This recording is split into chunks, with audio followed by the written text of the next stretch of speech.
mobility, the body's nervous, muscular, and skeletal systems must be intact, functioning and used regularly.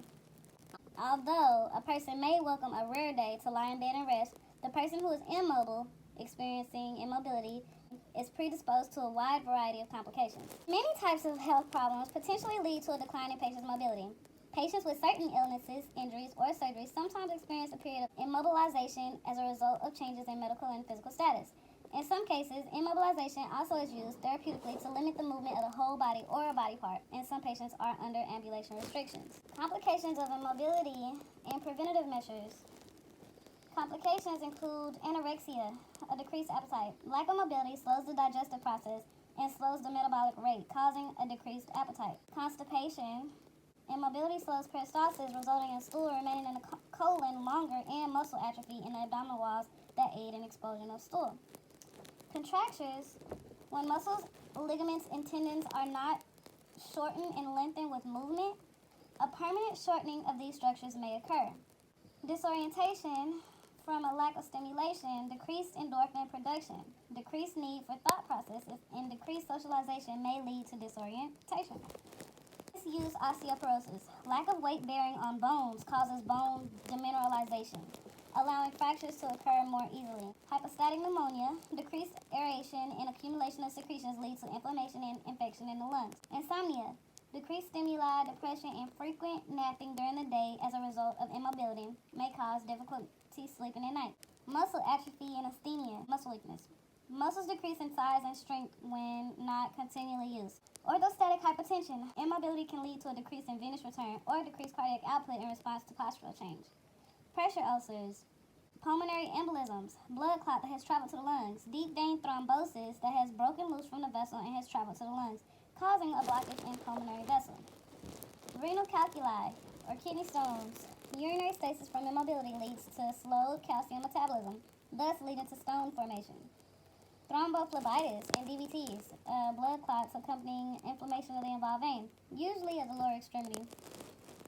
Decrease in venous circulation allows blood to pool in the lower extremities, leading to inflammation of vessels and clot formation because you're not moving. Urinary tract infections. Urinary stasis causes changes in the pH and allows bacterial growth. Interventions. You want to reposition them every 2 hours, ensure adequate intake, encourage fluids, encourage a well-balanced diet, prevent deformities, put a footboard or other measures to prevent foot drop. Handle and transfer patients carefully, maintain proper body alignment, position lower extremities properly with a pillow or a wedge between the legs, never under the knees. Early ambulation, anti-embolism measures, thromboembolic deterrent hoses, TEDs, or decompression boots. Progressive ambulation. Interventions to prevent complications of immobility are varied, and many do not require a physician's order. Various assistive devices help maintain correct body positioning and prevent complications that commonly arise when a patient needs prolonged bed rest.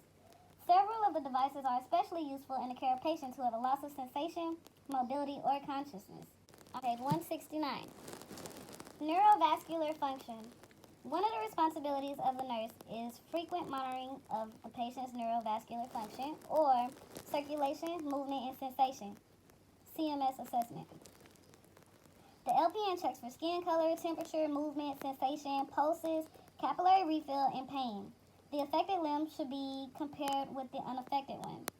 The assessment is especially important when compression from external devices such as casts and bulky dressings creates the risk of acute compartment syndrome, which has the potential to cause extensive tissue damage.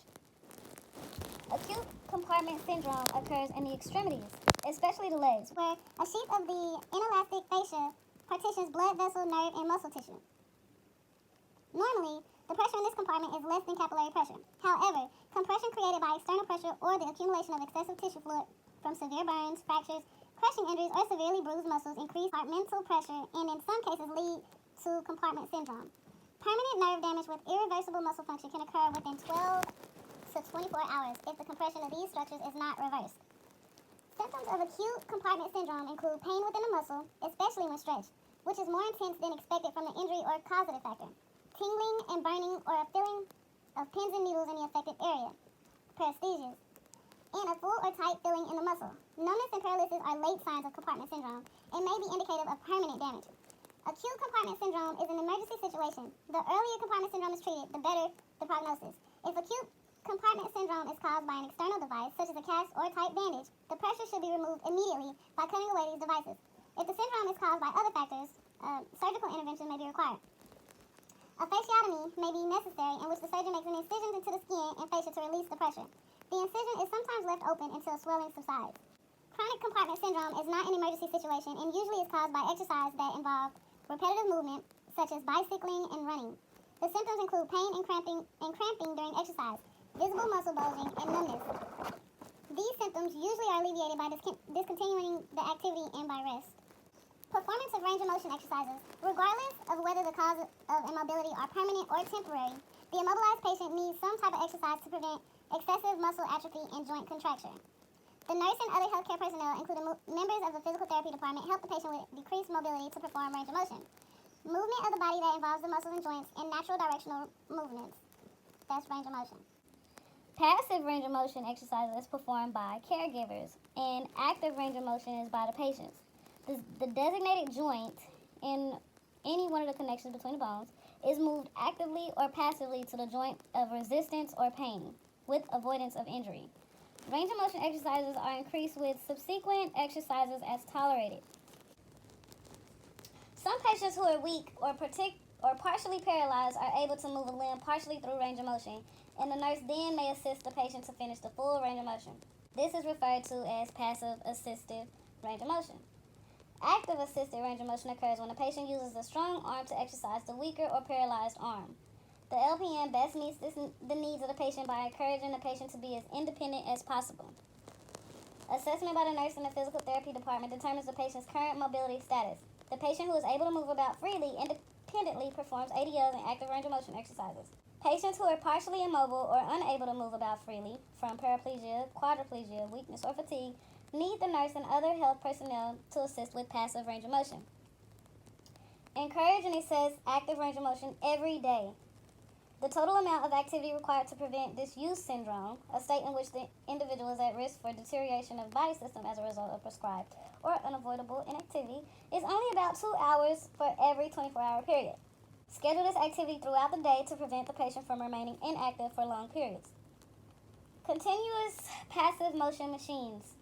Flex and extend joints for passive mobilization without the strain of active exercises. This therapy sometimes is used immediately after total knee replacement surgery, knee arthroplasty. But CPM can also be used in outpatient or home physical therapy programs. The CPM machine settings must be adjusted according to the healthcare provider's orders for the degree and the speed of flexion and extension for each individual patient to prevent damage to the joint or surgical site. Some recent studies question the necessity of CPM machines and encourage the use of immediate physical therapy instead. Many orthopedic surgeons have adopted the practice of immediate physical therapy over CPM therapy. CPM machines can be used on joints other than the knee, including the hip, the shoulder, and the ankle. Mobilization of the joint prevents complications, such as joint contracture, atrophy of surrounding muscles, and thromboembolisms. Physical therapy typically accompanies CPM therapy. Ongoing CPM therapy can be accomplished in a rehabilitative facility or at home with the oversight of a home care agency. Moving the patient. A common nursing action is assisting patients in movement. Patients may need assistance in various ways, such as moving the patient up in bed, out of bed, or from a chair to a wheelchair. Turning the patient and assisting the patient in and out of bed for ambulation.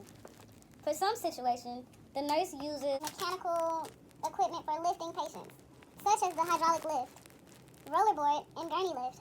The nurse first should think through the lift to be prepared for lifting the patient and then physically perform the lift. The nurse must ensure the patients do not come too dependent on assistance with mobility. Frequent assessment of the patient's ability to assist with mobility is necessary to prevent overdependence. The LPN should also assess the patient for pain and administer pain medications before activities that cause further pain. Use lift for moving patients. Mechanical devices, such as the patient lift with a sling, are useful for moving patients safely and protecting the nurse's back and for full weight lifting of patients who cannot assist. Follow agency policy for the use of the lift. Nursing process for patient mobility. The role of the LPN in the nursing process, as stated, is that the LPN participates in planning care for the patient based on the patient's needs. reviews the patient's plan of care and recommends revisions as needed, reviews and follows defined prioritization for patient care, and uses clinical pathways, care maps, or care plans to guide and review patient care. The assessment focuses on range of motion, muscle strength, activity tolerance, gait, and posture. Observation during ADLs enables the nurse to estimate the patient's fatigability, muscle strength, and range of motion. Further assessment helps determine the type of assistance the patient needs to change position or transfer from bed to wheelchair. These assessments give the LPN an understanding of the patient's overall level of mobility and coordination. It is acceptable to delegate the skill of safe and effective transfer from the bed to chair to UAP who have demonstrated successfully good body mechanics and safe transfer techniques for patients involved. Teaching patients how to use assistive devices requires critical thinking and knowledge application unique to a nurse. However, CNAs are able to assist ambulatory patients with assistive devices. Have the patient wear shoes with non-skid surface during ambulation. Be sure the area is free of clutter, wet areas, and rugs that may slide or buckle. Ensure the CNA knows how to use an IV pole to assist in ambulation for a patient with continuous IV therapy. Be sure the patient uses the correct gait and weight bearing during ambulation. Ease the patient to a sitting position in a chair or on the floor if he or she becomes dizzy or faint. Have the CNA alert the LPN if the patient becomes dizzy or lightheaded or suffers a fall. The skill of performing range of motion exercises can be delegated to a CNA. Patients with a spinal cord injury or orthopedic trauma or surgery usually require exercise to be performed by nurses or physical therapists. When delegating this skill, instruct the CNA to perform exercises slowly and provide adequate support to the joint being exercised. In addition, remind the UAP not to exercise joints beyond the point of resistance or to the point of fatigue or pain. In addition, if muscle spasms occur, exercise should stop unless the spasms have subsided. The LPN may delegate the skill of safe and effective transfer with a mechanical lift to a CNA or UAP who have demonstrated the ability to use good body mechanics and safe transfer techniques and equipment. Patient problems. Assessment enables the nurse to cluster relevant data and develop actual or potential risk problems stated related to the patient's needs. The patient problems are listed along with the probable causes related to. Identification of the cause of the problem further individualize the care plan and leads to selection of appropriate care. Example of this related to: compromised physical mobility related to left shoulder pain as evident by patient pain being 8 out of 10 and patient unable to assist in dressing herself. Expected outcomes and planning. The nurse should set goals and expected outcomes with the patient to direct interventions. Care planning is individualized to the patient, with the patient's most immediate needs taken into consideration. These goals are based on the patient problem statement formulated. Goal: patient will demonstrate ability to assist in dressing self within 3 days. Expected outcomes: patient reports pain level decreased to 4 out of 10 for 3 consecutive days and assists with dressing self each of these 3 days. Okay, implementation. Nursing intervention should be individualized according to the level of risk to the patient. The nurse, the patient, and other members of the healthcare team work together to determine the most effective interventions. While implementing the established goals, the nurse also should assess the patient's readiness to learn and teach appropriate body mechanics. The nurse is aware of the patient's motor deficits, ability to aid in transfer, and body weight.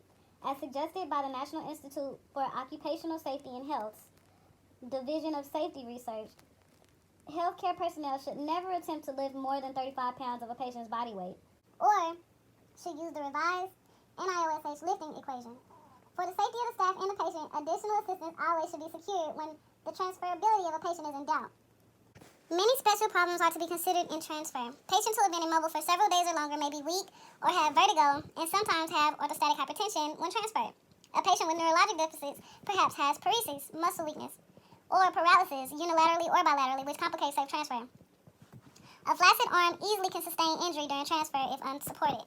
The nurse must be creative when necessary in the transfer of trauma patients. As a general rule, a gait belt should be used and assistance obtained for mobilization of such patients. Evaluation. The success of interventions is evaluated with the comparison of the patient's response with the outcome established for each nursing goal, such as the following. 1. Ask the patient to rate a pain on a scale of 1 to 10. This determines the need for additional pain control. And 2, note the patient's behavioral response to transfer. This reveals levels of pain, motivation, and self-care potential. For evaluation of the patient's perception of the interventions, knowledge of the patient's expectations concerning joint mobility, posture, or body alignment is necessary first. What is acceptable or anticipated on the nurse's part is sometimes very different from what the patient and family members anticipate or are able to accept.